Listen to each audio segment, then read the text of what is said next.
Chaser Report is recorded on Gadigal land. Striving for mediocrity in a world of excellence, this is the Chaser Report. Hello and welcome to the Chaser Report with Dom and Charles. Hello, Charles. Hello. And Tom Ballard is with us. He's got a show. It Is I, touring at the Sydney Comedy Festival, 11th and 12th of May, in Brisbane, 20th and 21st of May, and in Edinburgh, for those listening in Edinburgh, 30th of July to the 13th of August. There might be one, who knows. Tom Ballard, hello, welcome back. Oh, hi, I love the Chaser. I'm mad for the Chaser. I love their take on Australian politics. Oh, hi. Oh, wow, we've got I'll a go Scottish see guest Ballard. from the early 2000s. That's good. Wait a minute, would that be racist? That's racist, isn't it? You're not allowed to do accents anymore. You'll be cancelled. Oh, hi, it's racist. Are you Scottish? I'm part Scottish, so I'm You're allowed to do those that, I ones. think. Aren't I? Is that the rule? No. No? All If you accents got a are little banned bit, now. If you do 23andMe.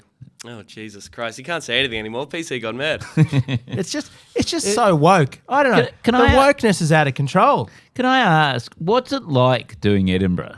Is it like, how big is your venue? Like, because my understanding is you go over to Edinburgh and you flush from sell out at the town hall for the entire Melbourne Comedy Festival, and you arrive as an Australian. You get put in a 40-seater and you go, oh, well, this is not going to pay the way or whatever. And then you realise, oh, the reason I'm in a 40-seater is because 0 people want to come. And you then end up pamphleting half the day, and then you get like one granny comes along halfway through your run. Is that how it works, or? I think certainly at the worst end of it, that's a pretty good description. Yeah, I've certainly, in my first couple of years, this will be my 5th Edinburgh, I think. In my first couple of years over there, being recognised by Australians as I was flying for my show was deeply humiliating. But that's kind of part of the deal, really. Yeah, no one gives a shit. And as an Australian particularly, no one cares about you at all. Adam Hills had to spend, I think, a decade actually working up the audience before he sort of broke through, and the British people would allow this little so-and-so from the colonies to break through and be a popular comedian in their country. It's just... how big's it's like your Adelaide venue? Fringe times 20, yeah. How big's your... Mine, I'll be in a 100-seater, yes. I'll be a 100-seater, nice. which, yeah, for 5th time. It's in the Monkey Barrel Comedy Club, so it's like a full-time comedy club throughout the year, and that's kind of the cool place to be. But I'm highly... If I get 30 people, I'm open. Is that why we're not doing the podcast in Edinburgh this year, Charles? That's right. And do you have to go to... Like, do you do those... I've heard horror stories about sort of late-night sort of death match comedy things where you go and you have to do 5 Like minutes. a sort of open... Yeah, it's like an open mic five. for comedians where if you don't make them laugh within the first 30 seconds, you literally get lynched by drunken Edinburgh mobs. Yes, the legendary place is the Bear Pit, which That's used it, to be in the yes. Gilded Balloon. Legend was, yes, that you would be heckled as soon as you stepped onto stage. People would have glass bottles thrown at them. If you tried to tell any of your jokes, they hated that. That made them even angrier, apparently. The audience hated you in any way, trying to do material. So, and there's a classic story. I think Ross Noble walked out on stage. He was emceeing, and before he'd even got to the mic, someone yelled out, "Why are you so fat?"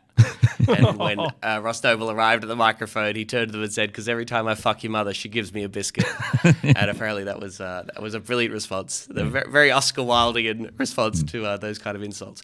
That has all died away these days. I've been to Late and Live now, and it just seems like a pretty standard late night gig. And if people heckle, people go, "Shut up, we're trying to listen to comedy here." So again, wokeness strikes again, and you can't say anything. Bloody wokeness Yes. making venues bearable. Horrible. So, Tom, look, It's an outrage. I got to ask you, because I know you did a comedy lecture, and generally the notions of comedy and of a lecture, those are Venn diagrams that don't intersect as a general rule. And yet, in your capable hands, I'm sure they did. What were you lecturing your audience about, and how did it go? Someone was saying, I think Sam Taunton was saying to somebody else, he said, "I'm going to see Ballard's lecture." And they said, "Oh, you mean just a conversation with Tom Ballard?" But no, it was an official show that I charged people money for. And I did it in 2016. I did a show called Boundless Planes to Share. That was about Australia's refugee policy. Very funny stuff. This time around, I turned my eye to the voice referendum that's happening this year and sort of zooming out a little bit and looking at the big picture, the history of referenda in Australia and how fucked up and insanely hard it is to change our constitution, why we suck at it so bad, and why I think that's a pretty crappy thing. I'm going to guess that nobody's previously devoted an hour of the Melbourne Comedy Festival to the high bar for referenda in Australian politics. Is that true? Barry Humphries Yeah, there didn't do could a be a show reason on for that. I don't think. Yeah. He didn't have the guts. Yes, no, it was a very niche area. It allows me to have a PowerPoint like all good lectures, so I have funny fantastic. pictures and stuff. Yes, for some reason I thought about that would be a good idea for a show at some point, and then, between me having that idea and us coming into this year, of course, the government announced that we're having a referendum. So if there was any time to do it, it's surely this one. And it was just, it was interesting because I generally didn't know all those failed referenda that hadn't got up. I had heard those numbers, but only said yes 8 times out of 44. But I guess I'd never heard anyone talk about how would Australia be different if those referenda had got up, and what exactly were people going to the polls for about that. And so I wanted to dive into that and found out some pretty interesting stuff, some very boring stuff as well, which I tried to. I don't know. I studied constitutional law, and they didn't bother, or if they did, I didn't remember. The failed referenda of the past. That's a lot of no's, isn't it? It reminds me of my dating life. Hey! Oh, there you go. That's how you fill it I out. might steal that, Referendum content. You can borrow that. That's good stuff. Yeah, well, mainly in the first half of the 20th century, the story is of Labor governments asking for more power to try and, make people's lives better, like have greater Commonwealth power over parts of the economy so that they could construct something like an Australian New Deal. That's certainly what John Curtin was going for in 1944. And again and again, Australia said no. And so we'd probably be a much more robust social democracy if a lot of them had got up. But of course, anyone could say that's socialism and that's the worst thing in the whole world. And so we scared people into saying no. Plus, there was this very high bar to actually get the change through. And bingo, bango, we've got the hollowed out liberal democracy that we have today. So it's just worth noting, Very by the funny. way, as we get into this, that there isn't such a thing as too politically nerdy for this podcast. It's very much a chase. Yeah. This is not a generalist crowd, so people are leaning into this. So socialist utopia was on the ballot paper, and Australia said, "Oh, that doesn't sound like a good idea." Well, I guess it's like, how much can you say that Australia voted these things down when in at least 5 circumstances the popular vote won, but it was voted down by the double majority requirement. So, for example, in 1977, the simultaneous elections referendum got a yes vote of 62% across the country, but only got yes in 3 states, and therefore it got voted down. Doesn't What seem was very that democratic one? to me. Simultaneous elections? Is that for both houses? Yeah, it's just such a fucking boring. We've tried to do that like 4 different times just to try and get the House of Reps and the half Senate elections on the same day. The Constitution doesn't say they have to happen at the same time. We generally do. Convention has settled into a point where we've said, yeah, we should do them at the same time. Otherwise, they're very annoying. But in the 50s and 60s, particularly, the House of Reps elections and the Senate elections were at different times. Well, I think So Whitlam it's all even just did a not like just spilled the House of Reps and didn't do the Senate. Yeah, possibly even under Hawke, there was a half Senate election and nothing else. So, Yeah, so this is a bit of a 84. problem. Yeah. Because the other one, I don't know whether you know, was there an income tax referendum in about 1914 or 15, which would have given the power of the federal government to raise income tax, and then that got voted down. But then the First World War happened. And so they sort of did it anyway through legislation and ignored the fact that it wasn't actually strictly written in the Constitution. Did you go into that in the show? No, I didn't. It is I true. don't know about that. What would This that is be? the one thing I remember from my constitutional law class. Just okay, maybe there is such a thing as too nerdy for a podcast, but no, the reason why there's federal income tax and not states is because at one point the feds just went, "This is stupid," and ratcheted them right up to the point where the states had to cancel theirs, thus enabling the federal government to have specific purpose payments where they kind of have tied grants and giving the feds more power for those who care about constitutional law. But I mean, this is important because it does explain, as you say, Tom, why change is hard and progress is slow. Because there's a gerrymander by the small states. They get a veto disproportionate to their tiny ass size. Yes, it's crazy. And it goes back to that period of the 1890s where in order to get federation done, the protection of the colonies' rights, of the states' right, convince all these ruling class fucks like John Forrest from WA that if they were to get on board this whole federation idea, they'd have to maintain a huge amount of control and power. And so, yes, the smaller colonies, now states, get this massive veto power, which is way out of proportion to their population and their democratic control. And so I say in the show, for this voice referendum this year, 90% of Australian voters could vote yes. That is 100% of yes voters in Queensland, New South Wales and Victoria, 49% in Tassie, SA and WA, 100% of voters in all the territories. And still, if 51% in WA, South Australia and Tassie vote no, that's representing less than 10% of the population, then the whole thing gets shut down. I love that you've done the maths. And for the voice to Parliament, for the voice to Parliament, there's no argument that the smaller states would be affected in any other way for everybody else because it's elected just federal across the country. So, yeah, it's a reminder of the electoral college in the states. You know what we need to do, Tom, is we need to hold a referendum to remove the double majority. To remove the double majority. Yeah. I'm sure that'll be easy to get through. Which they tried to do in 1974. Oh, really? And it didn't fucking happen. Yes. Oh, okay. Yes. Well, I wonder why that didn't work. I've actually got a simpler solution, though, Tom, which is I think if we just abolish the franchise for Queensland, and correct me if I'm wrong, pretty much every referendum proposal would have gotten up. Like, I think Queensland are the fuckers. They're always saying no. Or WA, yeah. I mean, WA traditionally, but I think with the voice, it's not. I mean, certainly with the voice, if we get rid of Queensland, we're basically home and hosed. So I'm just. So thinking, we need the High Court to reinterpret the Constitution so that Queensland isn't part of Australia. Well, I mean, surely what you do is because I don't think it would even need to be constitutional. Like the state borders are not a constitutional thing. Like.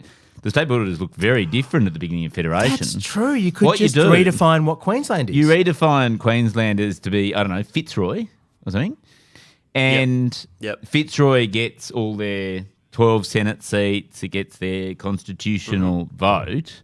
And then that would work. And then maybe, I don't see, the problem is New South Wales wouldn't want to take on the responsibility for all the sort of Queenslanders. Maybe we give it to... You give it to Canberra. Make Canberra Queensland. Or turn it into a territory. Yes, a protectorate, maybe a colony. Right. Like it's sort of, they could be occupied by New South Wales. Yeah. Or why don't we just give Queensland to China, all right, and that'll sort out our relationship there, right? That's our peace offering. Yes. We say, hey, let's all just finish up. We're not really using it. That might be seen as an act of war, though. We can give you Queensland. It's like, they might not want it. Yeah. Thank you. We'd rather have Taiwan. We don't want this one. Yeah. The Chaser Report. Less news, less often. Now, Tom, last time we spoke, we discussed your book, I Millenial. There's a whole episode about that. It's the amount of research that went into that was frankly formidable. But you concluded with being a fan of democratic socialism and specifically the Greens. And I must say, it's always awkward for me to be in favour of any political movement at all because my whole history is of finding them all massively disappointing for different reasons. But I want to know how that's going for you, at this point, April into May 2023. Has the romance soured, or are you at the point where you may run at some point on the Senate ticket? Why? Those are these two options. There's no middle ground. Great, isn't it? No middle ground. Isn't everyone doing awesomely? Yes. Look, it's been rough. She's been a rough couple of months. That's been certainly true. And we've talked about this a fair bit on my other little podcast, Serious Danger. Obviously, Lydia Thorpe leaving was a bummer. And I hope that she's okay. She seems to be having a rough time. I don't think you're supposed to say. I think you're not supposed to express concerns for her health. Albanese got in trouble for that, I think, didn't he? Oh, okay. Well, I think you can still just hope that people are okay. I think that's fine. I think that's nice. That's nice. Yes. I'm not. Yes. Sorry, that was a little bit too dark. No. Let's let this I think you'll definitely be cancelled for hoping she's okay. I think. Oh, okay. Yeah. Well, I think Albo said he hopes that she gets the help she needs, which is a bit more barbed than what Tom said. So let's not worry about that. Yeah. Oh, it has been rough, hasn't it? Well, again, I was, her yelling at a security guard out the front of a nightclub. That's like one of the most relatable things she's ever done. I want to see more senators out there on the streets giving them what for to the bloody dogs in the security forces. I endorse that behaviour wholeheartedly. It is astonishing that someone was found outside a strip club arguing with the bouncer and it wasn't Barnaby Joyce. I really, that could be a source of common ground. I think, between Yes. politicians from different parts of different parties. But we had Max Chandler Mather on the podcast a couple of weeks ago talking about the sort of success that the Queensland Greens have had. They picked up 3 lower house seats at the last federal election. And he had this interesting strategy, which I don't think is going to work for anyone else, which is to go and listen to people. And so they managed to door knock 90,000 homes or something in the last week of their campaign because they had such a sort of army of people. But his theory is that the Labor Party nowadays trades in a lack of hope. Like, it peddles in actually dampening people's expectations about what government can achieve. And therefore, it's able to deliver on a much easier raft of promises because you sort of don't promise anything. You then deliver on that lack of anything to promise and you government for life. And you can see that's really playing out. Like, it's clear they're going to give the stage 3 tax cuts to everyone because they want to say, oh, no, I'm the type of person who gives tax cuts to rich people because that's what I promised. So are you now a Green supporter, Charles? Well, I am just saying, no, I've got a theory, right, which I put to Max, I'm going to put to you, Tom, which is, so now the Greens have sort of found themselves actually quite, I think, in a position of a lot more strength than they were, say, in 2009, right? So 2009, they faced sort of bad legislation from the Labor Party around climate change, and the only thing that they could do was oppose it, right? And they pushed back and they opposed it. But that was sort of almost coming from a position of weakness. They didn't have the internal strength within the party to be able to go, well, let's just cut a deal and do something that's not as bad as the worst scenario, right? Whereas now Adam Band and all those people are sort of, safeguard mechanism. Instead of 116 gas mines being approved, you've got like half that number being approved, thanks to the Greens, which is sort of, in a way, coming from a political strength on the part of the Greens because they know that they can sell it into their thing. They're not going to lose votes in mitigating the worst of Labor's policies, right? I put it to you that is actually a worse outcome for the planet because all it will do is slow down the descent into a fiery hellscape. Like, surely it's much better to bring online a whole 116 gas wells so that we get to the end point where we're all dead quicker. And all you're doing is making it more unbearable because it gets stretched out. Wow, you've got full accelerationist. This is really, awesome. He's really thought about this, hasn't he? This lighthearted satirical podcast has a full death drive. This is fucking sick. Well, look, if you're a frog in a boiling pot of water, what you say is turn up the heat. Turn it up! Turn it up! You want to get to it. Yeah, that's true. So, that's really good point. Is Tom going to leave take that the to the Greens? party room. Does this make you want to leave the Greens now that they're slowing it all down? Well, I guess if you really wanted to accelerate things, I guess I'd join the Liberal Party, or the Nationals or something to really go full hell for leather. Look, I mean, we talked a lot about the deal that was reached by the Greens on the safeguard mechanism. We had Nick Fike from The Monthly on, who wrote this great piece for The Monthly about how insane the carbon credit system is and how dodgy the whole situation is. And I think I'm still a little bit, it's all still a little bit TBC as to whether that compromise was justified. I'm still very much of the belief that the Greens voting down, holding the red line on the principle that we shouldn't open any new fossil fuel projects is still a very reasonable position to take that is agreed to by most people in Australia. They just need to just not blink whenever they're constantly howled down by the insanity of Labor hacks and the Canberra Press Gallery, which overwhelmingly, it seems to me, seems to take the Labor line on almost everything and is very willing to dismiss the Greens as ridiculous hippies, even though their position is entirely in line with the international science. I guess we'll see. And bizarrely, the Teals, like even the Liberal electorates agree with that, don't they? Yes. Yeah? Oh, no, it's about 85% support in the Australian population for doing more about climate change. So it literally is just the political class that is, off on some other planet.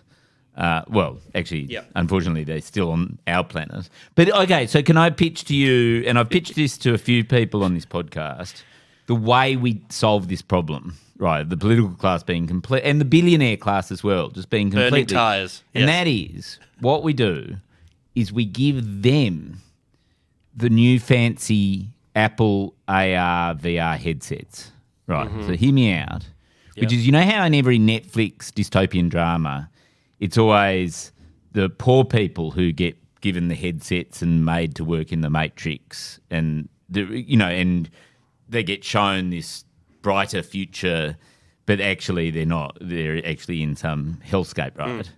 Instead, what we should do is just give it to the rich people and make them feel like, oh, you've got stage 3 tax cuts. Oh, you've got like tons of gas mines. And you could even put on a heat suit or something like that so everyone feels a little bit hotter, like all the political classes. They can walk around. Tanya Plibersek can be walking around going, oh, it's very hot today, right?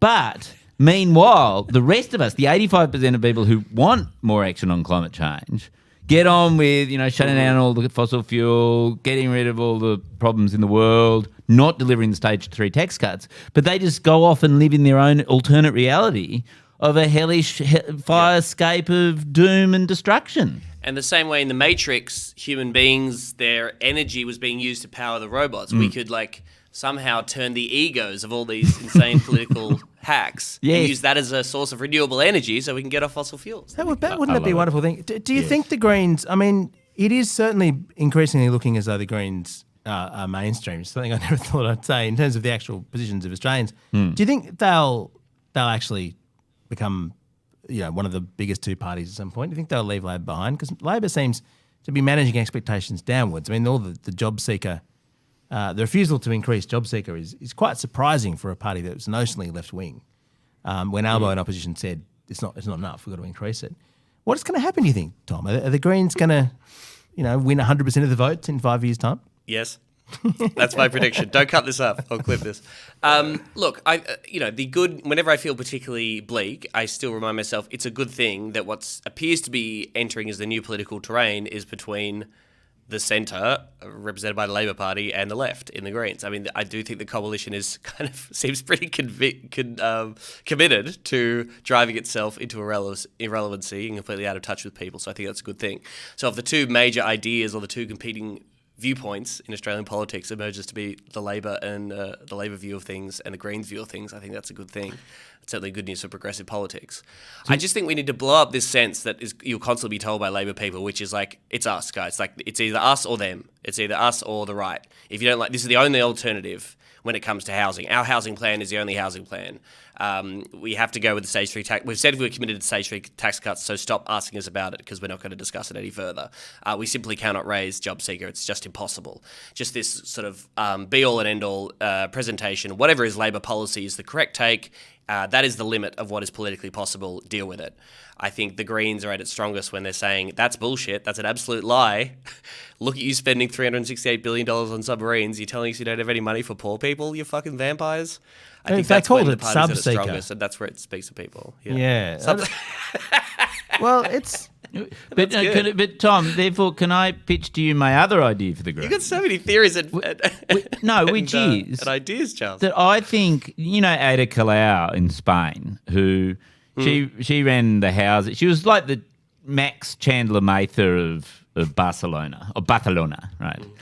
And it was all about tenants' rights and housing rights and all that. It was a housing movement, right? Like very similar to what's going on in Australia now with soaring and just terrible housing affordability. And she rode to national prominence they took over the Spanish government for a while. Yep. But she very shrewdly, she didn't position herself as, we're off to the left of the socialists and we're off to the far left of the nationalists. She said, no, we're the centrists.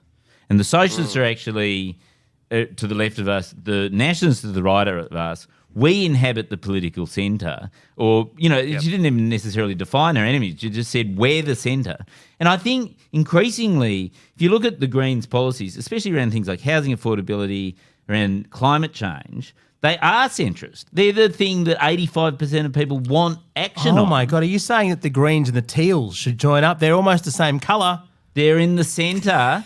And everyone else is off to the side being fringe dwellers, and you've got to inhabit the centre, and then you become the people who you can stare the Labor Party in the face and go, well, actually, it's got to be our way. Stop being extremist, Labor. Yeah, stop being extremist Labor. It's our way or the highway.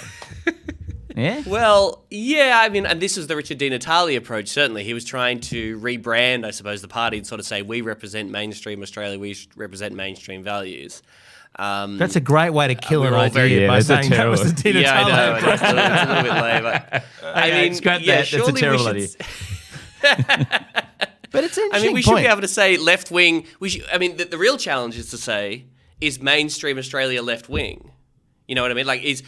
Why does left wing have to be some kind of alienating position to take, as opposed to saying, well, maybe actually as a country, maybe most people are left wing. That's probably when you arrive at any political ideology, your general belief is that most people are either more progressive, more conservative than most everybody else, right? Like everyone's when you get to a point where your ideology is seen as common sense, then you're kind of winning, you know. So that's a good way to be. and that is certainly rooted in the way Greens go about doing policies. Most people think that we should tax the rich more to fund better services for everybody else. Most people think that the tax cuts for the rich are ridiculous. Most people want actual serious action on climate change.